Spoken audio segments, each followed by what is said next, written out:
זמור לדוד, אדוני רואי לא אכסר, והינו דשא ירביצני על מי מנוחות ינעלני.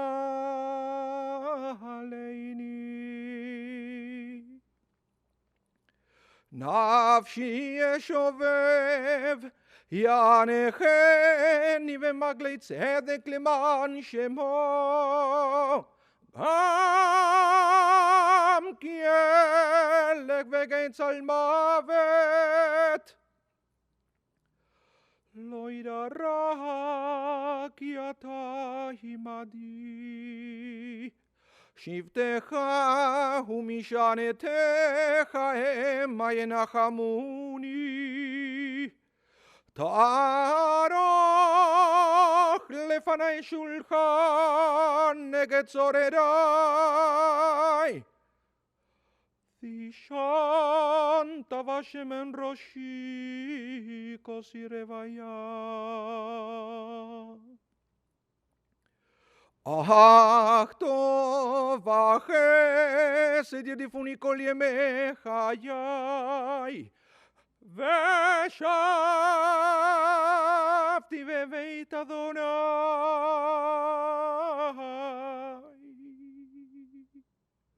לאורך ימים.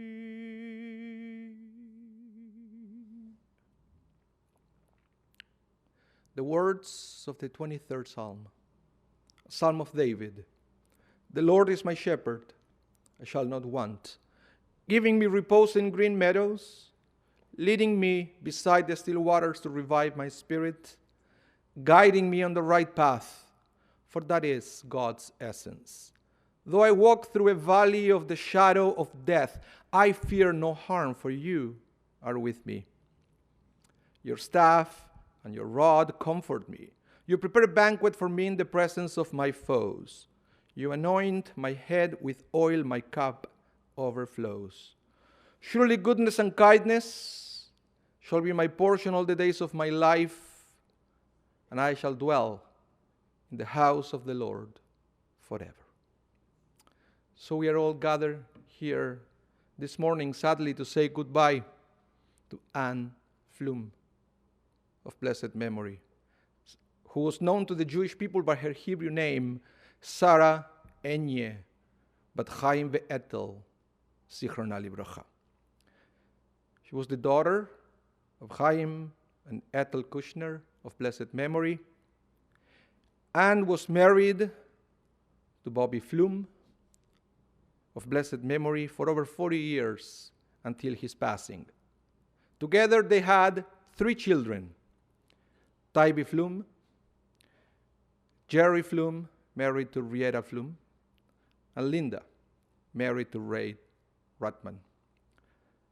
Later on, she married Jack Dudek of blessed memory, who unfortunately also passed away. For the latter part of her life, she developed a very close friendship with Ike Permat, alav shalom. Anne was the grandmother of Lorne and Sarah, Erin and Adam, Leah and Dan, Evan and Christine, Ari and Emily, Rachel and Daniel, Tali and Juan. The great-grandmother of Hannah, Jacob, Charlie, Benjamin, Aria, Zachary, Noah, and Jake. Anne passed away on Tuesday, September 17th, peacefully, after an acute illness at the age of 92. In a few minutes, Anne's family will come forward to present a eulogy. This is perhaps the most important part of the Jewish funeral. But before we do that, I wanted to share with all of you some aspects of Anne's life that I believe were very important Jewish values. Our values are important because they help us to grow and develop. They help us to create the future we want to experience. So the first value that was very evident on Anne's life was her love for family. Family, I believe, is one of the most important and valuable gifts that God has given us. It is the first lesson in relationships with others. Family means to feel secure, to have someone who you can count on, whom you can share your problems with. You see, in the Torah, in Parshat Vayigash, we read, "And Joseph kissed all his brothers and wept upon them. And after that, his brothers spoke with him." The story of Joseph reminds us of the difficulties to keep a harmonious family dynamics. And today we are saying goodbye to a woman who knew how to be the glue to keep everyone together as one big family. In Judaism, family is important because it provides love, support, and a framework of values to each of its members. Family members teach each other, serve one another, and share life's joys and sorrows. Families provide a setting for personal growth. Spending time with family shows individuals the value of love, appreciation, and open communication. Next, I would like to talk about another value that was present in Anne's life, and that is her connection to synagogue life. Anne had the tradition to go to synagogue every Saturday, to be with her community, and to nurture her spirit. The synagogue typically has been called a Beit Knesset, a house of assembly, a place where people come together as a community, to be in community, a place where we can go when we feel the desire to be with one another, to gather, to celebrate the most joyous moments of life, and to gather to mourn so that we feel supported and embraced during the loneliness of grief. But synagogue is also a Beit Tefillah, a house of prayer, a place to express our innermost desires in worship, a place where we pray with the words of our heart and the meditations of thousands of years of Jewish poetry. And Anne Floom enjoyed both aspects of synagogue life. But Anne also treasured another Jewish value, friendship. The benefits of friendship are appreciated by Jewish tradition. Ecclesiastes wrote, "Two are better than one because they have a good reward for their labor.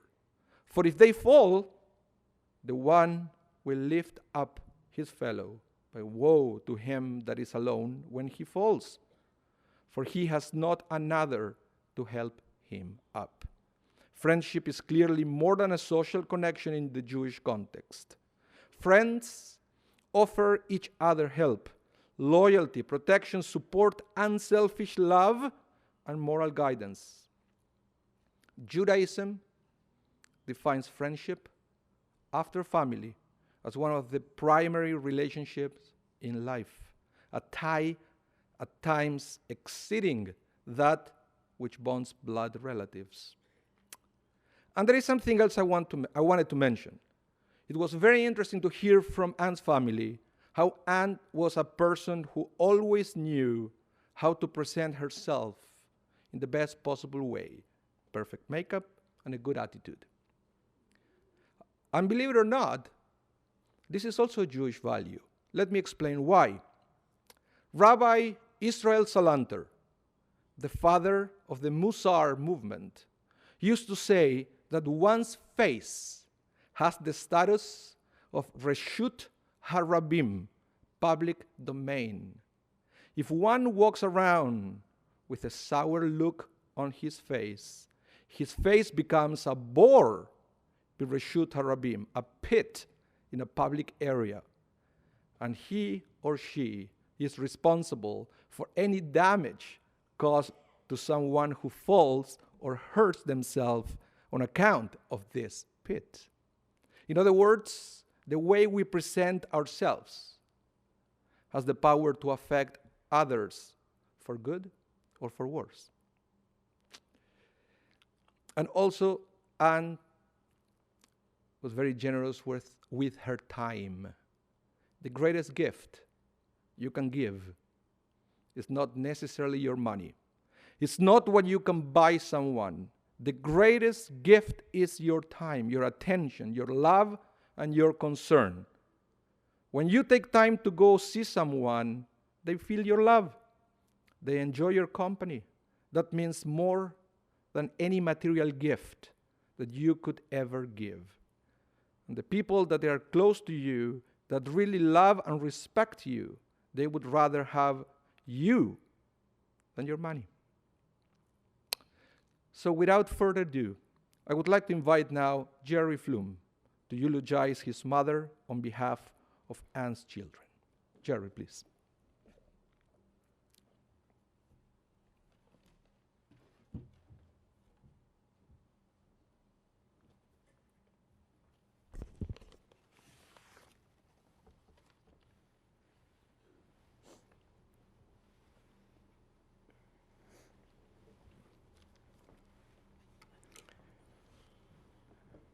I have my sisters here for support, and also, if I can't do it, I'm going to get one of them to complete the eulogy for me.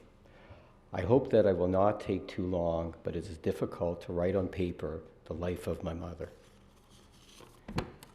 We honestly did not think this day would come for several years. I would describe my mother as a force of nature who is determined to live life to its fullest. Our mother, Baba, aunt, passed away peacefully after a short stay in the hospital. She was fortunate to have family at her side to the end. I have to thank my wife, Rietta, for this. I was at the hospital, but left for home for supper. I was really not planning to return, but Rietta stated that this time was different and that she should not be alone. I came back to the hospital and was prepared to stay the night. My mom never wanted to be alone. Her last words to me were, "I love you." And she closed her eyes and passed away soon afterwards.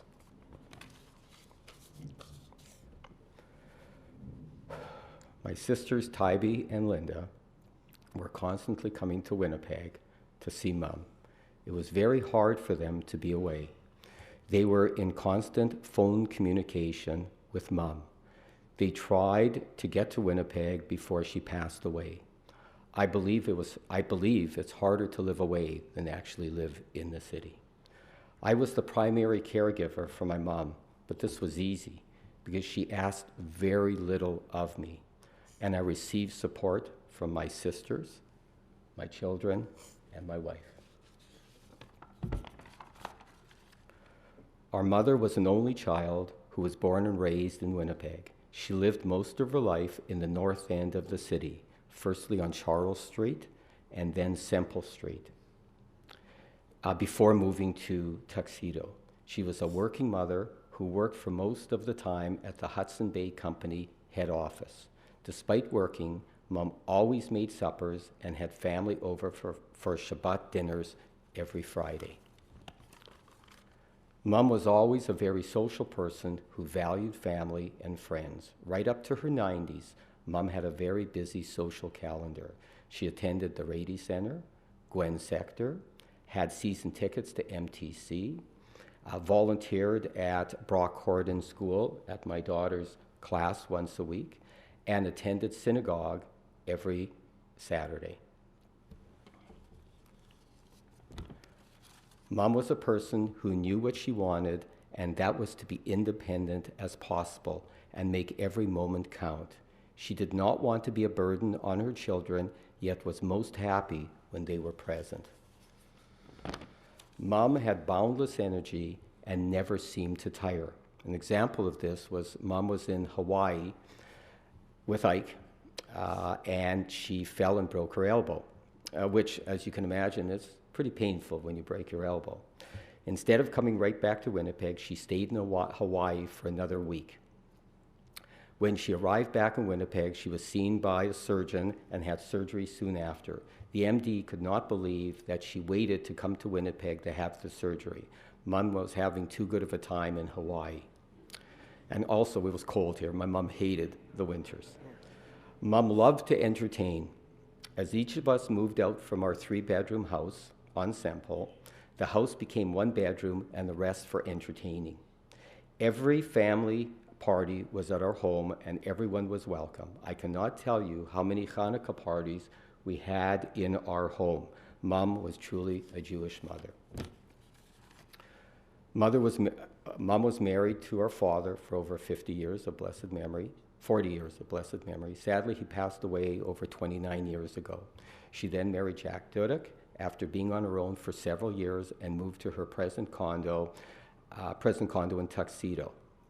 After Jack passed, Mom was fortunate enough to meet Ike Permit. My mom and Ike became very close friends. They would see each other almost daily and would winter in Hawaii and Victoria. He made Mom's later life full of enjoyment and contentment. Her appearance was important to her. She did not look her age. She took immense pleasure when she asked people to guess her age. They always guessed much younger, and she was most happy to tell them that her actual age was in her 90s. When Mom went to the hospital, which was quite often in the last several months, she would ask for certain items to be at her bedside. One was, she said, Jerry, she had a list for me. She said, 1, you have to bring a mirror. Have to have a mirror. 2, I got to have a toothbrush. 3, got to have toothpaste. 4, I got to have my hairbrush. 5, I got to have deodorant. And most important, I have to have my lipstick. She always made sure her nails were done. Every nurse commented how nice her nails were. And she would comb her hair every time a doctor would come in to see her. Family was very important to Mom. There was rarely a family event that she did not attend, whether in Israel, Chicago, Toronto, or Edmonton. In Winnipeg, she loved going out for dinners and movies with her grandchildren. Mom was the one who kept contact with all family members. It is greatly appreciated that my mom's cousins, Boris and Alex, came from Chicago when they heard of my mom's passing. Thank you very much for coming. Nothing gave Mom more joy than seeing her grandchildren married and dancing at their weddings. Whether they were in Winnipeg, Kelowna, Banff, Toronto, or Mexico, she was always there. Her greatest pride and joy were her grandchildren, and she was actually a part of their lives. Until just recently, she would continue to have family dinners at her condo. Mom was young at heart and spirit. She thoroughly enjoyed celebrating mitzvahs with her family. Mom's love for life, for family, was unconditional. Mom, over the past few years, encountered many health issues. She fractured her hip when she was in her 90s, but made a miraculous recovery.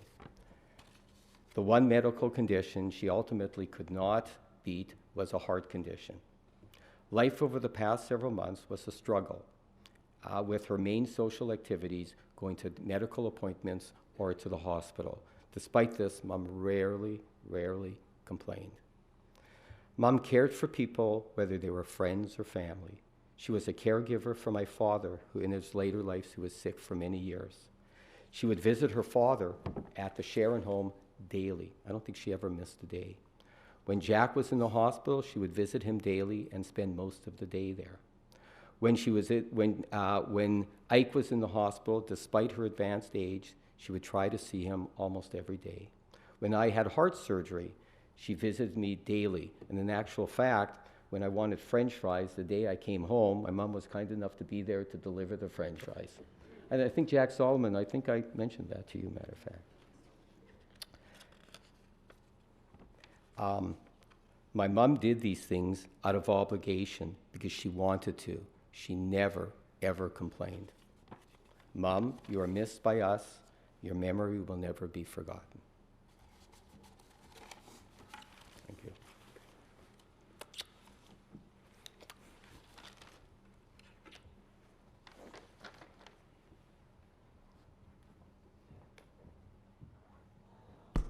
Thank you, Jerry. I would like now to invite Anne's grandchildren to come forward to eulogize their Baba.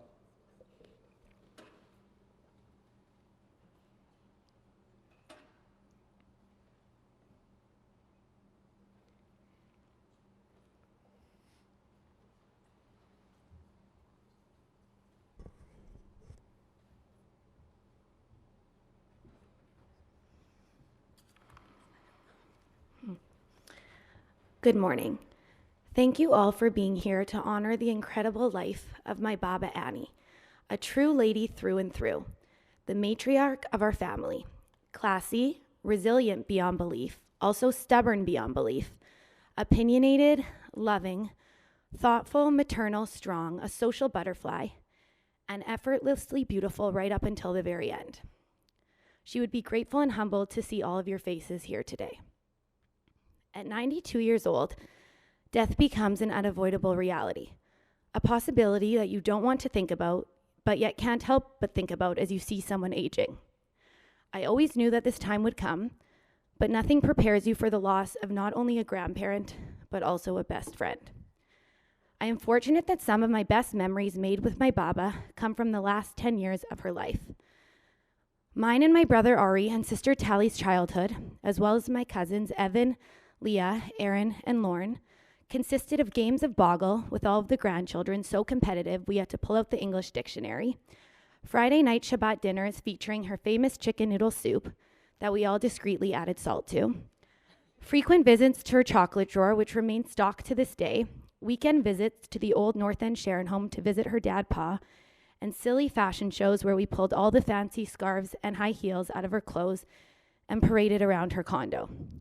My Baba thrived off of the energy of others. Her social life was of high importance, as was her appearance. Even during her frequent visits to the hospital in the last few months, her biggest concerns were, my hair is a mess, my shellac manicure is growing out, you brought me the wrong shade of lipstick, and don't forget my cell phone charger and iPad. There were times when making plans with her was made difficult because of her busy schedule and not mine. A movie this day, Gwen Sector that day, dinner with friends another day, baseball games, lunches, theater tickets, yearly folklorama volunteering at the Israeli Pavilion, and most dear to my heart, having my Baba volunteer weekly in my own kindergarten classroom where she was adored by my students.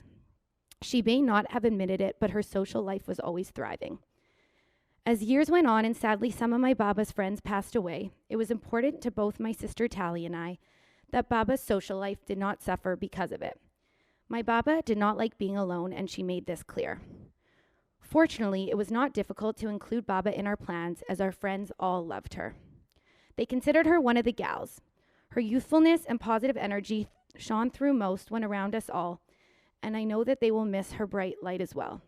Baba joined us for brunches, birthdays, dinners, graduations, and evening cocktails, sharing in a bottle of wine. She treasured dinner dates with my husband Daniel and I, my brother Emily, his wife, my brother Emily and his, my brother Ari, his wife Emily, my sister Tally, and her boyfriend Juan, always opting for the chicken parmesan and spaghetti marinara at Joey's Keniston.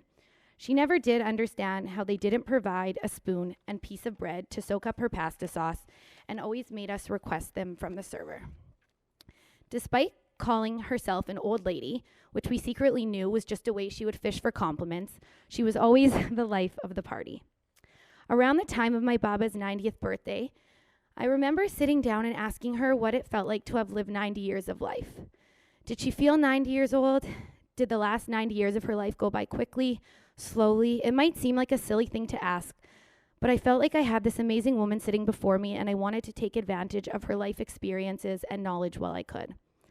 Baba's answer was this: time passes by, but in my heart and mind, I still feel like I'm 20 years old. I think this simple answer explained a lot about my Baba's outlook on life.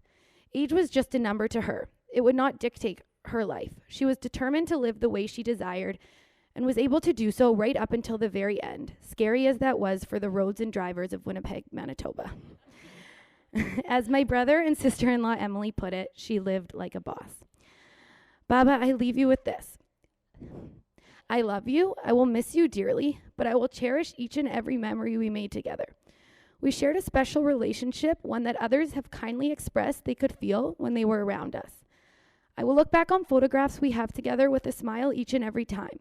You taught us all how life is meant to be lived with dignity, grace, and strength until the end. You had the best skin and swore by Clinique, soap, and water.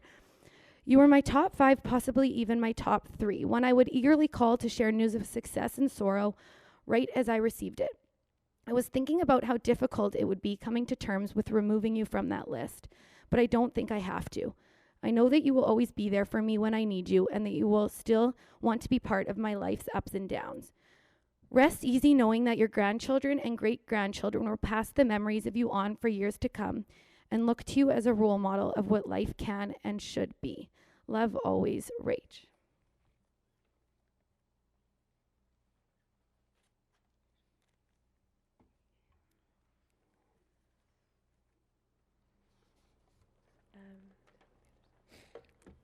Hi, I'm Leah Ruttman, the daughter of Linda and Ray Ruttman. And before I say what I wrote, my brother Evan wrote something but didn't think he'd emotionally be able to read it, so asked me to. So this is from my brother Evan Ruttman. Baba, myself, Kristen, Noah, and Jake love you with all our hearts. With Baba, you always felt like you meant the world to her. Her caring nature and loving heart transcended to her children, grandchildren, and great-grandchildren. Everyone always said that Baba loved to attend every family function. People also said that she loved to have company, she hated being alone. And to Baba's credit, she was with me for almost every major milestone in my life and my children's lives. As I attended a family gathering last night, something didn't feel right. I looked around at my cousins and aunt, but couldn't place my finger on it. And then my eyes focused on an empty spot on the couch. Suddenly, the room felt chilly as sadness surrounded the gathering. And as I continued to look at that empty spot on the couch, I envisioned my Baba sitting with one leg over the other, and she had a huge smile. In front of her was a number of her grandchildren and great-grandchildren all together. And then it hit me. She did this. She made sure that in this time of sadness, we had our entire family to keep us company, to grieve, but to rejoice in her life and love together. She would never want any of us to be alone in this trying time. In life and death, she will always bring her family together. Thank you for bonding us all with your loving commitment to family. Your loving grandson, Evan.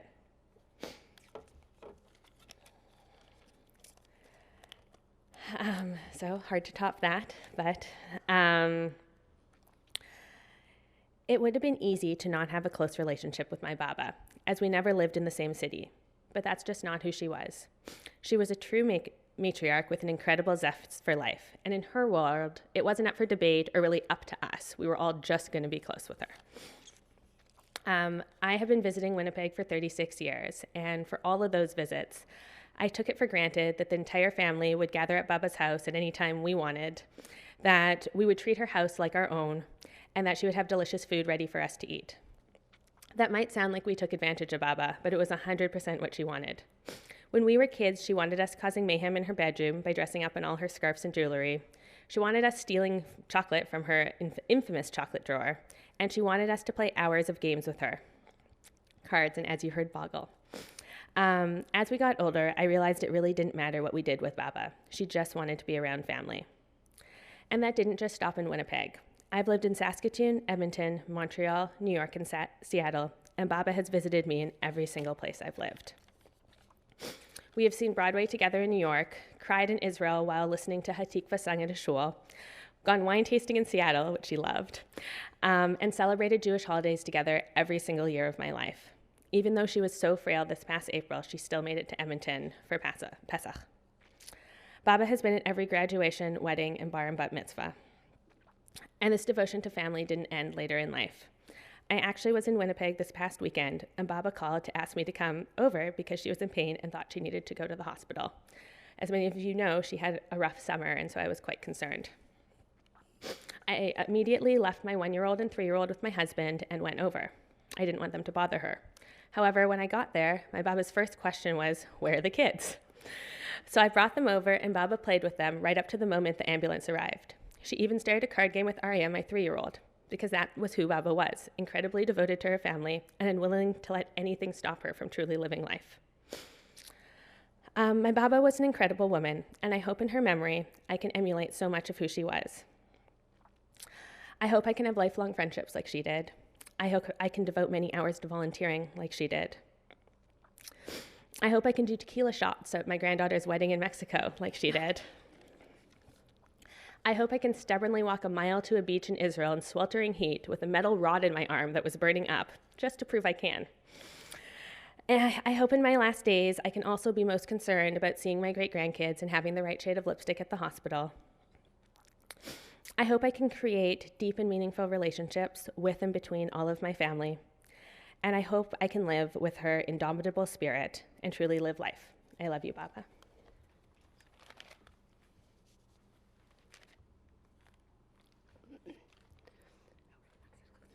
Growing up, Baba was always a huge figure in our lives. Some of my earliest memories go back to family dinners on Semple Avenue, to family trips, to spending time with us when we were sick and our parents had to work.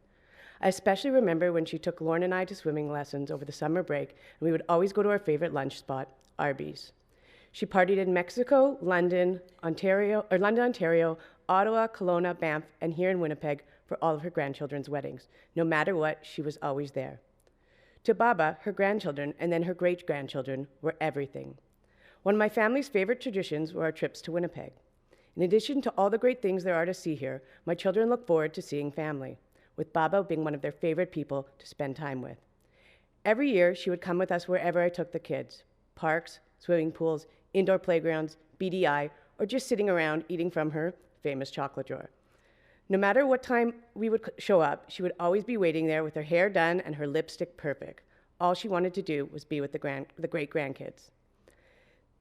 This most recent trip, 4 weeks ago, she was in the hospital for half the trip and then came home. When we arrived at the hospital the first day there, she was napping and waiting for us, again with her lipstick perfect. That week, we spent every day not taking her anywhere but downstairs to Tim Hortons or at her condo playing cards, Rummikub, and just hanging out.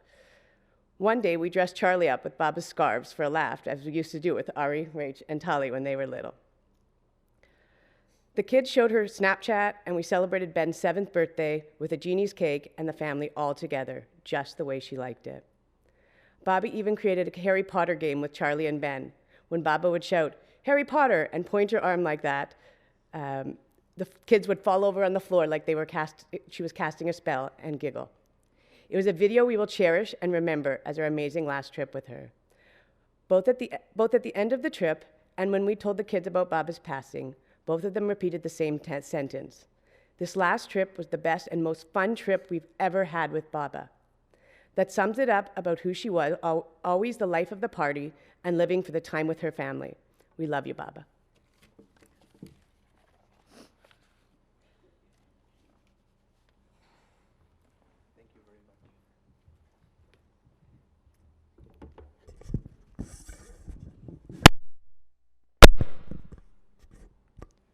Thank you very much. Thank you very much for such moving eulogies. May the memory of Anne Floom be a source of blessing, inspiration, and comfort for all of us. Please rise now for the El Maleh Rahamim prayer.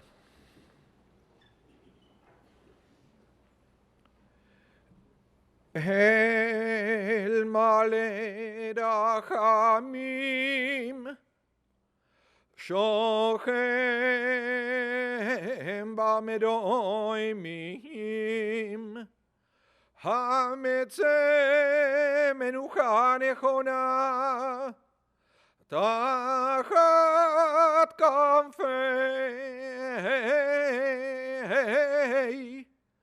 Hashechina V'ma'alot Kedoshim Kedoshim Uteorim Kezoyar Araki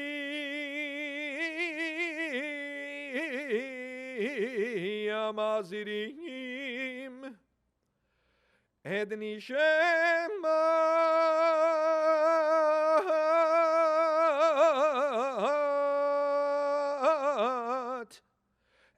נשמת שרה אניה בת חיים ואתל שעליך לעולמה בעבור שאנו מתפללים ועד הצקדת נשמת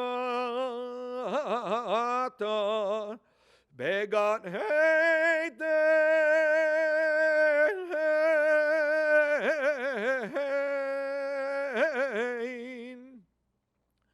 בגן עדן תהי מנוחתה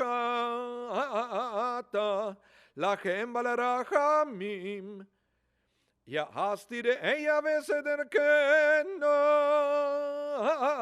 לעולמים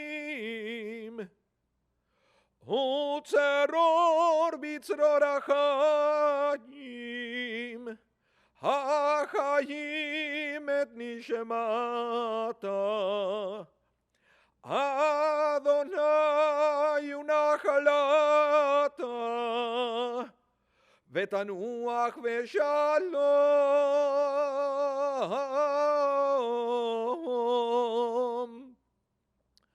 על משכבה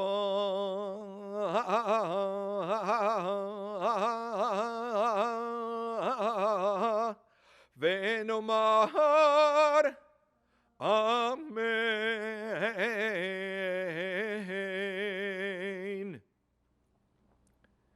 Exalted, compassionate God, grant infinite rest in your sheltering presence among the holy and pure to the soul of Anne Floom, who has gone to her eternal home. Merciful One, we ask that our loved one find perfect peace in your eternal embrace.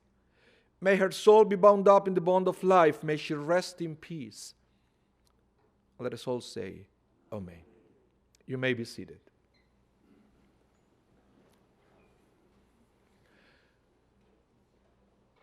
In a few minutes, we're going to proceed in caravan fashion to the cemetery. If you are coming with us, please remember to turn on the four-way flashers. And please remember to stop at red lights and stop signs. Just as a precaution, there are a few photo radars on the way there. So, these days we actually stop at red lights for funerals. Immediately after, we are going to return here to the Sher Zedek for the meal of consolation. So if you are not going to the cemetery and you decide to stay here to wait for the family to come back and then join them for the meal of consolation, it might take a little longer today. I can't even tell you how long we are going to take. It's going to depend on traffic and weather, because if it's too stormy outside, we're going to wait in the cars for a little bit until it's safe to get out of the cars to proceed to the grave.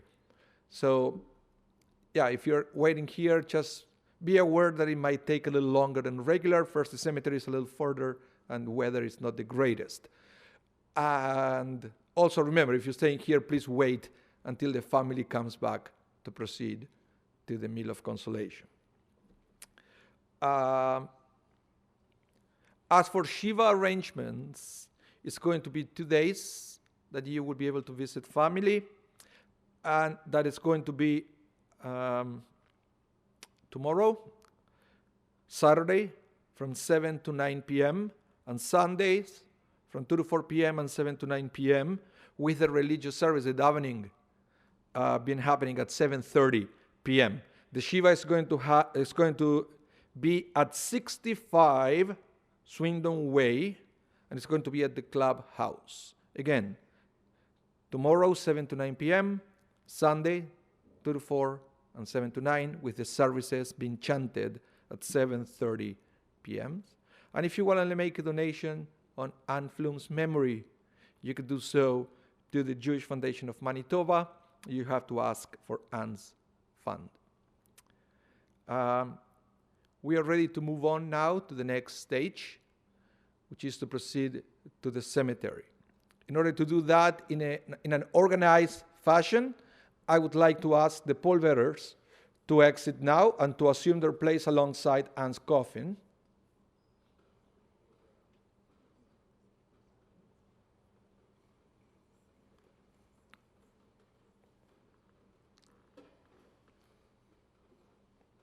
And the family can exit now to proceed to their transportation.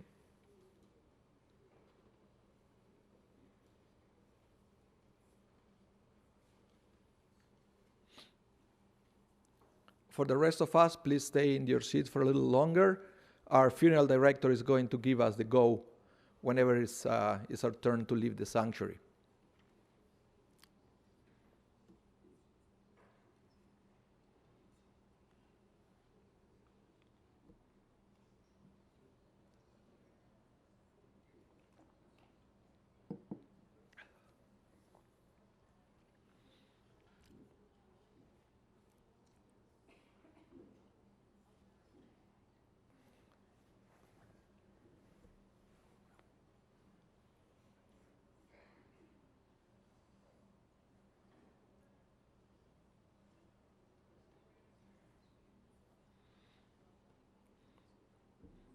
Traditionally, when we exit the sanctuary, what we do is to form two lines outside the building.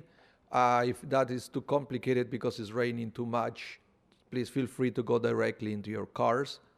But we do need some space at the lobby to be able to exit with the coffin. So if you cannot stay outside, please don't stay at the lobby.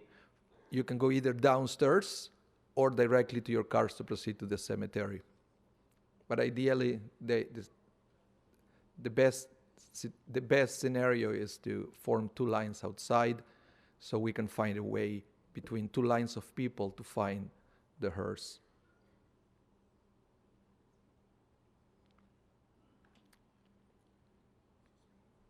Yes.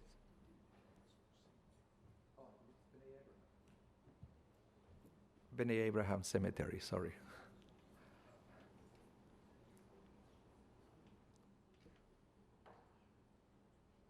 I think it is.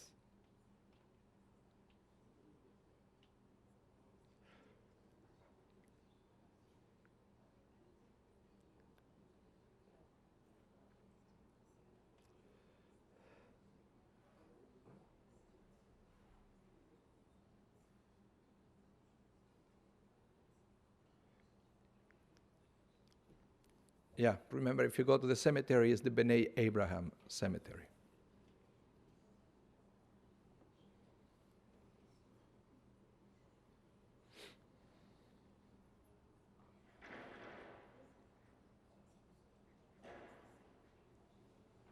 That's our sign. Thank you all for coming.